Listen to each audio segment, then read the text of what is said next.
welcome back to the Tea and a Butty podcast. I'm Dominic. And I'm Erica. And today's episode, we're going to be talking about American myths and legends. Yes. Myths and legends from the United States of America. These here United States. There were a lot when I looked them up. There was a lot, was there? I thought there was only one. No, there were a lot, but I was trying to find ones that I was familiar with. And there were a lot that I've never heard of. When we did the British Myths and Legends one, which you can look back and listen to, and go back and listen to, there was a lot, the Cornish Piskies. Oh, yeah. Cornish Pixies, they were kind of like ones that I'd heard of. Mm-hmm. And there was some that I hadn't heard of, and I was just like, oh, these are all like Cornish legends mostly. Oh, yeah. I mean, there's a lot of Scottish ones in there too. I mean, Loch Ness being the most famous, But yeah, I mean, there was a lot that I'd never really heard of. Yeah, there were so many. There were so many that I've never heard of. And I mean, the United States is a big area. Oh, yeah. So obviously, It's massive. And there's a lot from like, that date back like colonial times, so there's a lot up in the original colonies, and there's a lot like sort of in the Midwest America, and I don't know. I guess they come from like, I mean, the colonial ones, they were stuff that was brought over from Europe, maybe and then, like and versions then and then someone decided, there's, I guess so. I'd be curious for you Americans listening to let us know on social media, wherever you follow us. We're on all forms of social media, so take your pick. At TButty, TEABUTTY on Instagram, Twitter, and Facebook. So I would be curious for you to contact us on your choice of social media and let us know some myths or legends in your area. I that might have been interesting had we done that before we started recording this podcast. Maybe that could be for another podcast down the line. I mean, we can talk about, your experiences. Yeah. Ghost stories and whatever. Well, when we originally talked about doing these topics for a podcast, I had in my head, I think I mentioned it in the British version, that I was thinking like urban legends. I mean, it's kind of hard to really think about that kind of stuff, like it's kind of hard to sort what's an urban legend and what's a myth and what's a ghost story, and like I can remember when I was a teen. Were you like the Bloody Mary thing? Does that exist in Britain? Where you look in a mirror and you say Bloody Mary 3 times, and then it sounds familiar. She shows up or whatever, and And I think that probably originated in the UK. And then there's another one, like if you stop on train tracks and turn your car off, that you can feel your car rocking, and then once you start your car again and go, you'll see handprints on the back of your car if your car is like dusty at all, on any train track? Yeah, I don't know, but so just people were supposedly killed. People were supposedly killed on every railway line ever. Well, that's like their urban legend, isn't it? Their car stalled on the train tracks and a train was coming and they got out. The whole family got out of the car. You can see the little kid handprints in the dust and everything where they were trying to push their car over the train tracks and go. But then, of course, they were all killed. Oh, so if you go that sounds like a very specific story to one town. It's like, I can see how that would be, but the way you made it sounds like, if anybody, if you got stalled. It's a specific story, but is it true? That's what makes it an urban legend. It's like, did that ever happen anywhere? That whole family stole their car here in 1905. Yeah. But it's like, urban legends, if you look into them deeply enough, they're sort of like, not like moral stories, but there's sort of like a story where you're supposed to learn something. Yeah. A fable. Where you're Aesop's fables. A story where you're supposed to learn something, like learn a lesson, like, I don't know, don't drive over train tracks. I don't know what the lesson is. Don't drive over train tracks because you might have greasy handprints on your car from the kids. It's not grease. The car was like dusty, and you can see the car is dusty. Oh, God. Anyway, that was the kind of thing that I was thinking. So when you busted out all the, like, pixies and fairies and all of that, I was it's like a ghost story, that is, to me. Mine? Yeah, that's kind of like a ghost story. It's like, I went in a house and if you feel a hand on your back, that means it was Bloody Mary and she was in the room with you because she used to put her hand on someone's back. Yeah, I guess so. I guess she put her hand on someone's back and then she died. But we consider them urban legends anyway, because it's a little bit like it's based on something that supposedly happened, but it's a little bit like, did that thing ever really happen, or did someone just make that up? Anyway, so I was trying to, when I was doing this research, not only find myths and legends that I was aware of, but also things that sort of fell in line with the types of things you were mentioning. Sorry, guys, there's an airplane flying overhead right now. Low flying airplane overhead right now. I don't know. I don't ever know if you guys can hear that kind of stuff. We've got the fan going because it's 200 degrees outside. Yeah. So if that is popping up, I'm sorry. I've tried to do post-production stuff to like lessen minimize the noise, and so you can only hear our beautiful voices. Lucky you. And well, I don't know. I don't know if you can hear it. Once we get much better equipment, where much better equipment, and we're in a sound booth. We can be in like a sound booth. Remember those ones that you can just like pop up? And they're like a thing, and you can just stand in them and just talk. Like at the mall. Like at the mall, yeah, when you want to do singing. Yeah. But yeah. I don't know what I was... so I was trying to find things that went, like, that fell in line with your types of things. Yeah, like and apparently... creatures. And stuff. I was kind of surprised at how many creatures there apparently are in America, because like I said, I have not heard of any of these things. So I don't know how popular they are. Let us know if you have creatures where you live. Have you got a little creature where you live? There were so many. There's really quite a lot of them. Okay, but I kind of organized mine like people and then creatures and then a couple just other things at the end. So we're gonna start off with people. I can't remember who the people were that you mentioned. Robin Hood. Yeah, I don't know. And that was about it. I think there were probably more people. Yeah. In American like folklore. Yeah. Than creatures like just stories or whatever. So I picked out the most popular ones. The most popular ones in my head anyway. And these are in no particular order except for the order that I found them in. Yeah. And they come from all different websites, guys. If you're interested in any of these, just Google them and you can find them. Yeah. Just know ahead of time that when I'm talking about them, that these are not my words. These came from somebody else's Not my website. words, but the words of some website. Wikipedia.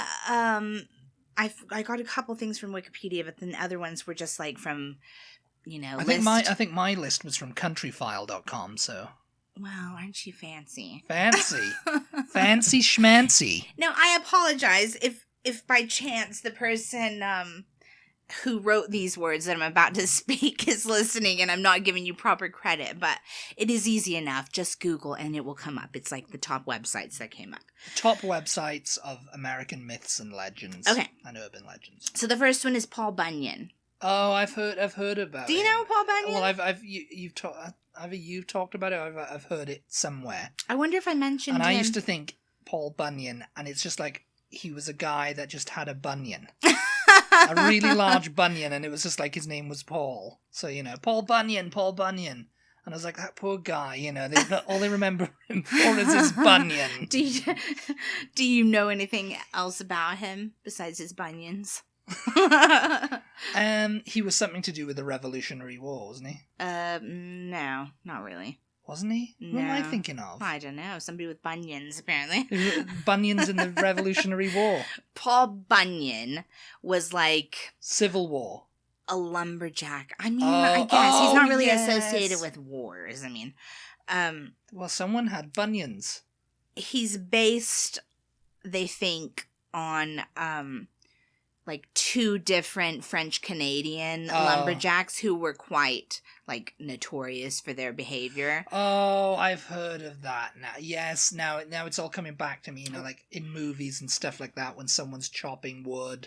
Yeah. Or, he's a regular Paul Bunyan. Paul Bunyan, yeah. He's got the plaid shirt. And I used to think, Paul Bunyan. And the jeans that are like cut off because they can never be long enough for him because he's so huge. So he's a fictional guy then? He's fictional. He's like Robin Hood. I think he's fictional, but they think based off of these two French Canadian lumberjacks. One of them who was like notoriously like a really big guy and who would get drunk and get in like bar fights and stuff. And I think maybe killed when was this? Killed somebody.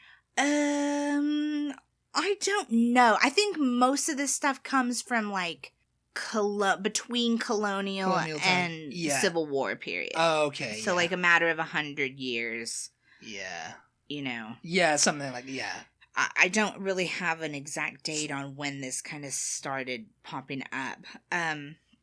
The other lumberjack guy he did something with farming. I don't know. I don't have it in my notes. Anyway, they think Paul Bunyan is like a combination of those two guys and just they were like French Canadian campfire stories, Oh, yes. That got, that crossed the border into woodcutter, lumberjack. Yeah, that crossed the border. One of the guys joined here you go. So this must have been around the Civil War cuz one of the guys joined one of the states during the Civil War. One of these French lumberjack guys, not French Canadian lumberjack guys joined, I guess, the North. The Union. During the Civil War. And he cut down all the wood for them, didn't he? To use. Yeah, something. And they called him Paul Bunyan because they didn't know his name because he was speaking French. Okay, so here's the part that are not, my words. If it weren't for Paul Bunyan, America just wouldn't be as interesting geographically. French Canadian lumber camp legends about Bunyan, which were later adapted by Americans, claimed that he was delivered to Earth by 5 giant storks since he was already dozens of feet tall as a baby. Wherever he went, as he got older, he stood 63 axe handles tall and created several major landmarks. His footprints created Minnesota's 10,000 lakes. His shovel created the Grand Canyon as it dragged behind him. His use of rocks to extinguish a campfire created Mount Hood. Bunyan was accompanied by his blue ox, Babe, who was almost as big as he was. And statues of Bunyan and Babe have been erected all across the country as a testament of America's love of a tall tale. So he's just like this giant, kind of like the Giant's Causeway in Northern Ireland. I guess so, yeah. That story of like, how was this causeway thing? Well, there was a giant who wanted to have a fight in Northern Ireland who wanted to have a fight with the giant over in Scotland. Yeah. And so they started building this thing to get to them, but he heard that this giant was huge. And he was like, he's going to beat you. And so he stopped building it. And that's why it looks like that. He's just like, stop building it and go home. It's funny because I remember the name Paul Bunyan, but I couldn't and his ox. I remember that he had an ox. But I couldn't really remember. He had an ox. But I couldn't really remember what else he did. Like, I didn't remember that he created the lakes and all of this kind of stuff. I just remember that he was like a giant. And carved out the Appalachians and all that. The Grand Canyon. The Grand Canyon and all that kind of stuff. But I vaguely remember learning about him in school. So it's like, what does that mean? Like, are they teaching like this is how things actually were created? When I was in elementary school. Yeah, he was. No, I always thought he was just some kind of like Robin Hood type figure. No, he didn't. Bunyan. He just created landmarks, just by going around, really. I mean, but I didn't realize he was a giant. Actual giant. Yeah, that was the only thing I could really remember about him. Yeah, he was a giant. A giant Paul Bunyan. And his ox was with blue. A giant bunion. And he had a giant blue ox as well. Well, maybe it was the ox that created it could have the been, lakes yeah. and everything. The second one is Johnny Appleseed. That's a cider, isn't it? Which is actually, like, I think a lot older than the Paul Bunyan tale. He's the one who invented apples. He was based on an actual person. Okay, here we go with the Not My Words part of the program. Not my words. If you dig too deep into the origins of American folk heroes, you might be disappointed. The man known as Johnny Appleseed wasn't a magical scatterer of apple seeds from sea to shining sea. He was just a regular guy named John Chapman who worked as a nurseryman in the late 1700s. While that's not as exciting as the legend, Chapman's real life was interesting enough. He owned land from Ohio to Indiana, worked as a Christian missionary, and helped make peace between Native Americans and white settlers. Okay. So he planted a bunch of apple and pear trees. Like he actually did plant these trees and made that like an kind of I think maybe an industry up there. You know, from the time he did it to, I don't know if they still make them up there, but they still plant those trees, orchards and stuff, But the tale was that he was like a little magical guy, and he like kind of went around like a little elf type of thing, and sprinkling his magical seeds, and and he made everything grow, and it was all very like magical. How did that come about then? Yeah, I don't know. Like late 1700s, early. I mean, they must have had some people thinking this stuff up. They were just like, oh yeah, you know that guy, John Chapman. John Chapman, he was Johnny Appleseed by night. You know, it was maybe, it sounds like it would be a nickname, doesn't it? Johnny Appleseed, it's like, Johnny Appleseed. Oh, he's always planting, it sounds like he's always planting apple trees. It sounds like something British people would have called him. Oh yeah, Johnny Appleseed down the pub. Appleseed. Johnny Appleseed, Yeah. It's like, why, Dad, why do they call him Johnny Appleseed? I thought his name was John Chapman. It's like, he's always planting apples. He's always planting apple trees. Yeah. Why do they call him Johnny Appleseed? Yeah. I mean, that's how it came about. That's how it came about. The end. The end, the Appleseed man. I also have on here Davy Crockett. Is the next person. Davy Crockett. Mm-hmm. Yes. That was the Alamo, though, wasn't it? What do you mean? That was the Alamo. Yeah, Davy Crockett was a real person. Yeah, I was going to say he's a real person at the Alamo. He is a real person. But he... Have you ever heard the song, The Ballad of Davy Crockett? Davy Crockett. Maybe that was like a... the Wild Frontier. Was that something that came out, like when it came out? Or did it come out because of the Alamo film or something? I'm not 100% sure, actually. So Davy Crockett was like a legend in his own time. Yeah. Basically because of himself. Because he was always like telling tales about his adventures. He was one of those kind of people, you know. He made crap up. Basically. Well, I mean, he made crap up, and then other people made up crap about him. Yeah, so the tales... He was just like, I'll just pick the good ones and go with that. All the bad ones, no, that didn't happen. Oh, this guy, Davy Crockett, have you heard about him? Oh, you know, and the tales just got taller and taller. Yeah. Okay, so born in 1796, again, these are not my words, Davy Crockett was nearly a legend without fictitious additions to his story, but they came nonetheless. By Crockett's own account, he killed a bear when he was only 3 years old. True? Maybe not. Killed a bear when I was only 3 years old. Oh, when I was 3 years old, I killed my first bear. You know, he's like one of these guys, like Gaston and Beauty and the Beast. Gaston. You know, he's like pumping himself up and like talking crap. Yeah, just one of the. I mean, you've met so many people like that. When I was in school, I killed my first bear at 3 years old. And, but can you imagine, like back then, the internet didn't exist, so people weren't just going online going, "Oh, that Davy Crockett, he's full of crap." I went to school with him when we were 3, and he never killed a bear. There were no bears. There were no bears there. In fact, he was scared of bears, actually. Yes. Okay. Now, that is not something that I have in these notes. Well, let me just finish. Okay. True, maybe not. But Crockett swore it happened.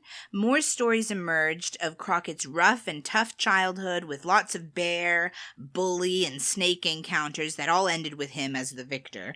Whether or not these stories are true is unclear. What is true is that Crockett represented Tennessee in Congress, but when he was defeated for re-election, he went off to explore Texas. His travels led him into the battle at the Alamo, where he was shot and killed. Tales of Davy Crockett show him wearing a coonskin cap and carrying his rifle, which he lovingly called Old Betsy. Old Betsy. There is a thing, because being from Texas as a kid, and I think just like, because that's just the way it used to be. I think as time is going on, we're looking at the Alamo in a different way, in a different light, you know? We're looking at the fact that, okay, the Alamo was never these guys to, like, defend in the first place. Like, you know what I mean? But anyway, back when I was a kid, which was, you know, eons ago, Davy Crockett was a hero, you know, because he died at the Alamo and da-da-da. But do you remember, and also because that John Wayne movie was so romanticized. Oh, God, yeah. But do you remember the more recent Alamo that came out? Like, I don't know, I want to say in like 2010, I think it was. The late 2000s. Yeah. Sometime. That one was supposed to have been a more realistic story. And I believe, it's been a long time since I've seen that one, they portrayed him as like a bit of a coward. Yes. Yeah. A bit of a lurker, a bit of a shirker. Yeah, they do. I remember that now. And everybody was just kind of like, oh, yeah, it's a wildly different version, because I think it was John Wayne who played him in the original, wasn't it? And of course they have John Wayne doing the whole, like, yeah, I'm John Wayne, you know, and it's like, oh, so heroic. Oh, heroic. But he was actually, like, I think he got, like, punked into going to the Alamo in the first place. Yeah, I think someone lured him there saying there's going to be money or something. Not lured him, but just were like, oh, yeah, because they all basically knew it was, like, instant a battle death. That was not going to be won. Yeah. Suicide, basically. Yeah. Because, I mean, the Mexican army were going to retake that position. Yeah, and they couldn't gather up enough people to come and, you know, enough people that wanted to go. And so they were like, oh, well, you're the great Davy Crockett, aren't you? You know, and you're, shouldn't you, you know, they basically used, like, reverse psychology on him where he was like, okay, yes, I'm going to go. But at first he was like, nah, I'm not. I'm not going to go. Yeah, I'm not really interested. That's not my fight. Not my fight. It's none of my business. Yeah. So I think that, you know, I mean, how do they know that that's really the way it went? I don't know. You know, maybe there were enough historical, like, documents around that said, oh, yeah, and I told Crockett this or that, you know, that they were able to go, oh, okay, well, he wasn't such the hero that everybody portrayed. Everybody, you know, because I mean they obviously picked him as this hero, you know, the Ballad of Davy Crockett or whatever. And well, because of his own, like, oh, all the adventures I've had and all that. It was a lot of bluster there, so you know, they just said, okay, then let's make a movie, and you know, but now it's just kind of like everything's like, okay, the reality of what happened is this. You know? And I think that's why he landed on these, like, folklore kind of list, because it's a little bit like, probably the stuff he said about himself was not true. You know, and he was in Congress and stuff, and that's great, but, you know, was he the almighty Davy Crockett? You know, probably not. But it's funny because he's like the only one. He was like a real person, but he created his own legend. Well, yeah. So he's like, I mean, that's what everybody does, really, isn't it? You know, they create their own, like, legend. He's different. As long as there's nobody around to refute it. But, I mean, there's always going to be people who just go, I don't believe everything that guy says. He's talking a load of crap. And, you know, and I'm sure, you know, the naysayers got their way in the end, because, you know, it's just kind of like, well, the reality of it is, it's like, he probably didn't kill a bear when he was 3, and he probably wasn't all that heroic at the Alamo. He probably just turned up and he was trying to hide with something about him hiding with the women and children or something. Yeah, I think. Oh so. yeah, he was always and people were like, oh well, yeah, he was just after the women all the time or whatever. And it's just no, he was hiding in there. Yeah, so he wouldn't get shot. Okay, we're on to creatures. Creatures? And the first creature that I have is El Chupacabra. I'll have the El Chupacabra, please. El Chupacabra, por favor. I think I mentioned it when we were talking about the Hounds of the Baskerville, or what was... Something. Yeah, I think you did. Yeah, you did. You had like a dog or something on your list, I think. Yeah, it was a hound. And I think I mentioned it then. Because basically, Chupacabra is a heavy creature the size of a small bear with a row of spines reaching from the neck to the base of the tail. And it takes its name from the fact that it's supposed to attack animals and drink their blood, especially goats. Well, it's okay, because I think Davy Crockett killed it when he was 3. So, I mean, yeah, I think you did mention that before, that El Chupacabra. Mm-hmm. And he's some sort of, like, Mayan kind of, like, maybe? Or is he just Mexican? Mexican, I'm not sure exactly where from. So I don't know if they know about El Chupacabra in the rest of the United States, or if it's just because I live in Texas. Texas, there's a lot of... Mexican influence, yeah. I mean, used to be Mexico, Yeah. So probably down here, and then in the rest of the Southwest, probably also, yeah. I'm going to assume. I always thought when people talked about it that it was supposed to have been more like a dog. So that's why I mentioned it when hound, you were, yeah. It's like a big black dog. Yes. Yeah. Like a freaky monster looking like dog, hound, but more like a dog. I mean, they're describing it like a heavy creature, kind of like a bear. Yeah. But with I guess he walked. I mean, I don't know. Yeah. But it's like, and I don't understand, with a row of spines reaching from the neck to the base of the tail. Spines. Like a spine. No, like a lizard or like spiny lobefish type things. Like, yeah, so that's almost more like an iguana or something. I mean, yeah, but how many of them were there? What do you mean? Spines. A row of spines reaching from the base of the neck to the base of the tip of the tail. So it's just a big pokey things all down his back. Yeah, I mean. That's interesting. No, I always just envision El him Chupacabra. like a kind of a messed up looking dog, Yeah, it's just like, that's what the Hound of the Baskervilles was, yeah. Yeah. Okay, the next creature on the list is the jackalope. Have you ever heard of a jackalope? Yeah, you've told me. I think I've heard of a jackalope. I don't think I've ever said jackalope to you, because I never think about jackalope, but I have heard of it. It's like a cross between an antelope and a jackal. Uh-huh. Is that what it is? It's like a half bird, half. It's like a monstery looking rabbit with antlers. Oh. Yeah. Like a jackrabbit. Like a jackrabbit, yeah. Yeah, I think I have heard of that. And apparently people think that this exists. Like there are people out there that go, no, that's not fake. That really does exist, Like the Loch Ness Monster, Yeah, I guess. It does really exist now. Mm-hmm. I'm here and I'm ready for the sighting. Yeah. Ready for the sighting of my jackalope. So whether the jackalope actually exists or is simply a hoax popularized by a Douglas, Wyoming resident in 1939 is still hotly debated today. For those who believe the jackalope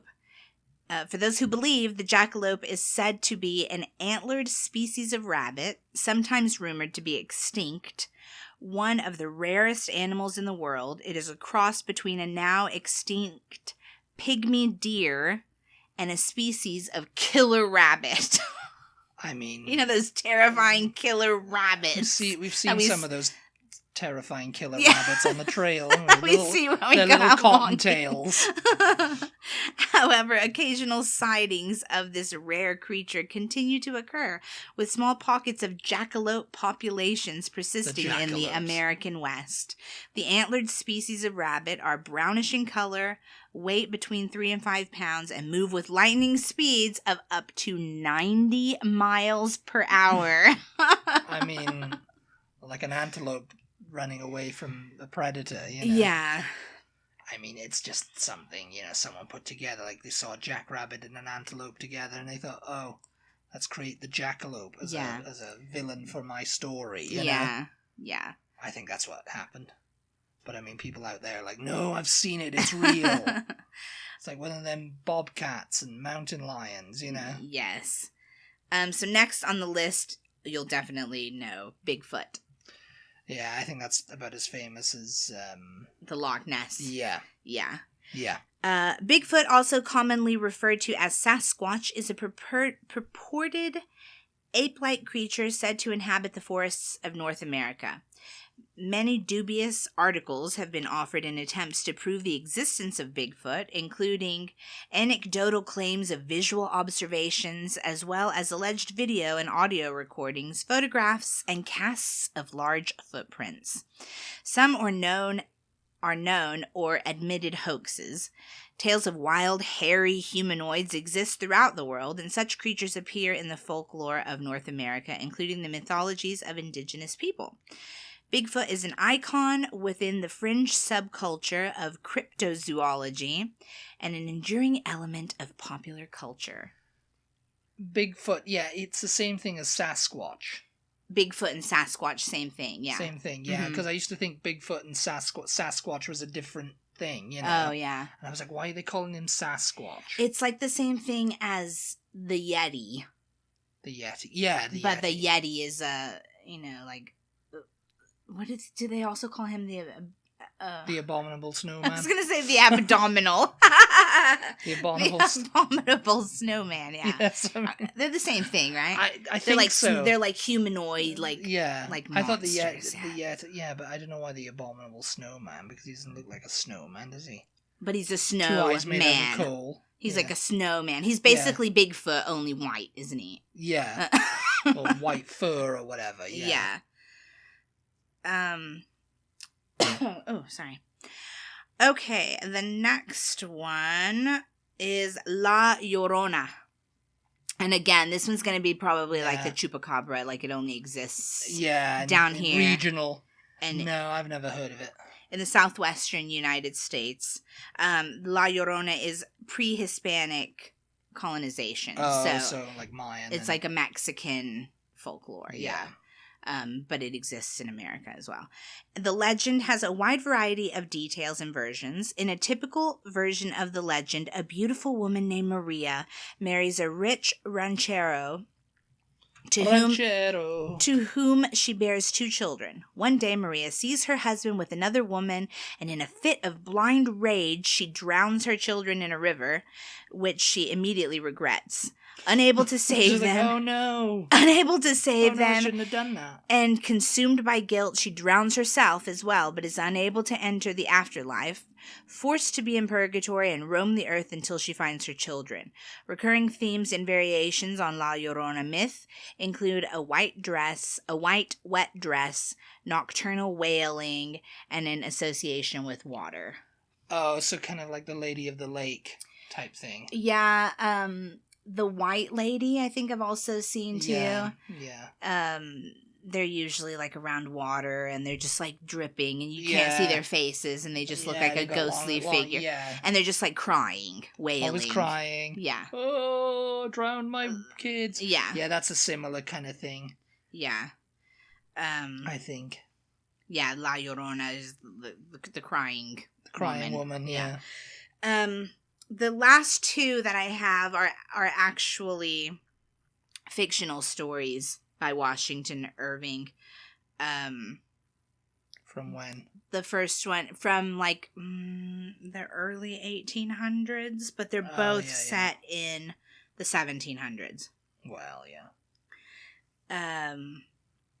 So the first one is The Legend of Rip Van Winkle. Oh, yeah. Yeah, I know that one. You know him. He sleeps all the time, yeah. Yeah. He's always sleepy. It basically boils down to a story about not accepting liquor from strangers. I accepted this bottle of liquor and I fell asleep.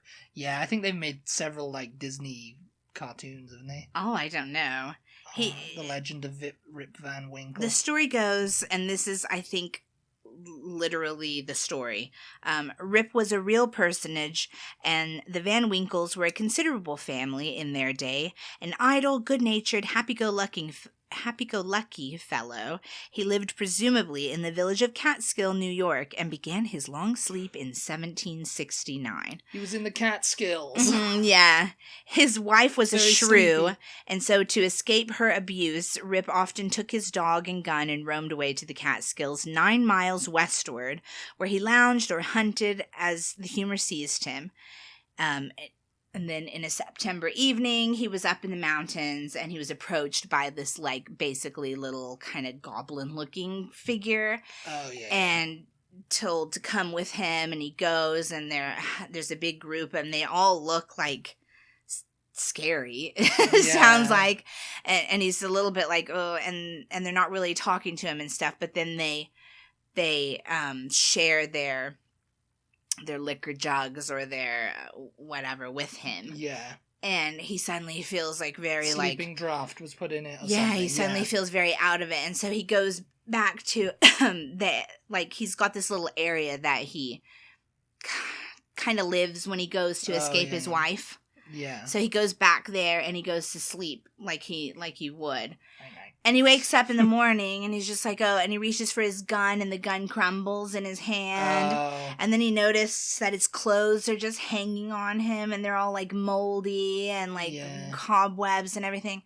And he'd slept for like 1,000 years. And he's just like, what in the crap? And so he goes back to town and his house is all like overgrown and everything. And he doesn't recognize anything. And the town is much bigger. And he goes into this pub that he knows. Yeah, this is starting to sound. And they're like, and he starts asking about people. And they're like, oh no, he died, 20 years ago or whatever. And Van Winkle is dead. It was a colonial town when he went to sleep, and now it's a bustling Republican town. And a city. And he learns that his wife had died, and he's like, asks about, well, what about Rip Van Winkle? And they're like, oh, that's him over there. And he looks at him and he's freaking out because he's like, how can that be me? Yeah. But it's his son. They're like, oh, that's Rick Van Winkle Jr. or whatever, you know. Yeah. Oh, his dad left one night and never came home, probably fell off a cliff or something, and he's just like, oh, God. And he figures out he's been asleep for 20 years. Oh, yeah. So I thought it was like in some versions it was like 1,000 or something. Maybe that was just kind of like the legend. Yeah. Oh, yeah. Yeah, that's the thing is this was an actual like written story, but it just got so popular that the legend grew and spread, and then obviously people added stuff onto it that wasn't in the original. Rip Van Winkle was actually real. Yeah. So it's like, apparently, I guess over there they say, oh, don't go up into the Catskills. Or like every 100 years or something like that, or every 50 years maybe it is, you can go up into the Catskills Mountains and you can see these ghosts, but don't drink if they offer you, if they offer you a drink, you'll be out for 20 years, mate. Yeah. It only happens in September, like every 50 years. Yeah, it said in the story, like, it'll happen again in 1909. I think it was, something like that. And then the last one is The Legend of Sleepy Hollow, which was written also by Washington Irving. A Gothic story by American author Washington Irving, contained in his collection of 34 essays and short stories titled The Sketchbook of Geoffrey Crayon Gent. Crayon Gent. Written while Irving was living abroad in Birmingham, England, The Legend of Sleepy Hollow was first published in 1819, along with his companion piece, Rip Van Winkle. The Legend of Sleepy Hollow is among the earliest examples of American fiction and enduring popularity, especially during Halloween, because of the character known as the Headless Horseman, believed to be a Hessian soldier who was decapitated by a cannonball in battle. Yeah. Apparently, they consider it the first American ghost story. Sleepy Hollow. The Legend of Sleepy Hollow, yeah. And it follows the tale of Ichabod Crane, a lean, lanky, and extremely superstitious schoolmaster from Connecticut. Throughout the story, Crane competes with Abraham Brombones Von Brunt, the town rowdy and local hero, for the hand of 18-year-old Katrina Van Tassel, the daughter and sole child of wealthy farmer Baltus Van Tassel. Ichabod Crane, a Yankee and an outsider, sees marriage to Katrina as a means of procuring his extravagant wealth. Her father's extravagant wealth. But then the town bully basically is making fun of him and plays a series of pranks on him, including like pretending to be the Headless Horseman and all of this stuff. One night, there's a harvest party. Crane attends a harvest party where he dances, partakes in the feast, and listens to ghostly legends. And then he proposes to Katrina, but his intentions are ill-fated as he fails to secure Katrina's hand. Following his rejected suit, Ichabod rides home on his temperamental horse named Gunpowder, heavy-hearted and crestfallen through the woods between Van Tassel's farmstead and the farmhouse in Sleepy Hollow, where he is quartered at the time. As he passes several purportedly haunted spots, his active imagination is engorged by the ghost stories told at Baltus's harvest party. After nervously passing a lightning-stricken tulip tree purportedly haunted by the ghost of British spy Major Andre, Ichabod encounters... Major Andre. Yeah, remember him from Turn, didn't you? Oh, I vaguely, yeah. Him and Benedict Arnold. Oh, yes. Ichabod encounters a cloaked rider at an intersection in a menacing swamp. Unsettled by his fellow travelers' eerie sighs and silence, the teacher is horrified to discover that his companion's head is not on his shoulders, but on his saddle. Oh. Yeah. But yeah, anyway, that's it. That's it? That's it. That's it for all of America. And he was just never seen again, Ichabod Crane. There was that show that they released a few years back, Sleepy Hollow, with forget what his name is now. Tom Mison. Tom Mison. Yeah, he played Ichabod Crane, but Ichabod Crane in that respect was a British soldier that had turned to the rebel side. Yeah. And he was helping them, you know.